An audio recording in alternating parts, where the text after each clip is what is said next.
All right, you guys, this is going to be a super non-spoilery review of Indiana Jones and the Dial of Destiny. I've got some interviews coming up, but the embargo on reviews has lifted, and I'm not going to spoil anything. I've watched a couple of the trailers. I've talked about it on EP a little bit, but I went into this movie pretty cold on the details. Of course, when you hear Dial of Destiny, your mind wanders and you think of all kinds of cool things that might be in this movie, and I have to say, there were some great twists and turns and some great surprises, and it was wonderful for me to see this movie and to not know where James Mangold and his whole team was going to take us on this ride. This is an Indiana Jones movie that kind of sums up the career of this unbelievable adventurer, this archaeologist that puts his life in danger to bring back some incredible relics, and this time he's a bit of a relic, and the movie doesn't shy away from that. And if you've seen any of the trailers, you kind of know that Indiana Jones is feeling his age and he's retiring from his job as a professor, but it's still an Indiana Jones movie through and through. There are, of course, some new additions to the world of Indiana Jones. Phoebe Waller-Bridge plays Indiana Jones's goddaughter, and they have a really fantastic relationship that stretches across some history as well, and all of that sort of gets examined. And of course, these characters go on an international adventure with lots of cool locations that are actually shot on location. And I have to say that this movie looks absolutely stunning. This is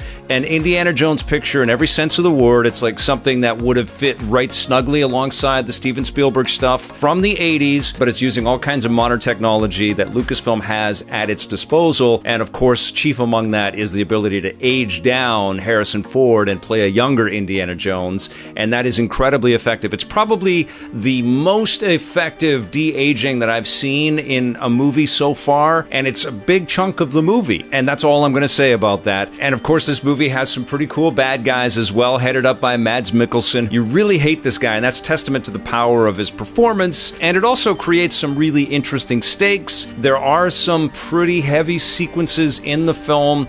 One of the things that I like the most about this movie is how it humanizes the character of Indiana Jones, not just in the way that Indy kind of feels his age or there's reflective moments or whatever, but there is a real sense of emotional streak through this. I think it's an incredible bookend with what I remember and what I know of the previous Indiana Jones adventures, and I don't want to dig too deep into it. I will say that I was a bit nervous because, like you probably scanned some of the review scores that were coming out of the early Cannes Film Festival premiere. There were some reviews that were a little on the fence, and I think the Rotten Tomato score's not looking so hot. And I don't know what you're going to think of this movie. I can only tell you what I think, but Raiders of the Lost Ark is my favorite film of all time. I saw that movie when it came out in 1981 13 times in the theater that summer, and I was completely transformed by that picture and by that character.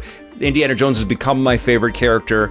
And of course, I love Temple of Doom, and I love The Last Crusade, and I had issues with Kingdom of the Crystal Skull, but I did enjoy lots of elements with it. This movie is much better than Kingdom of the Crystal Skull. It makes a lot more sense, even if it does take some pretty crazy flights of fancy, which has been par for the course with all of the Indiana Jones adventures. But first and foremost, it's a terrific Harrison Ford performance. He is really fantastic in this movie.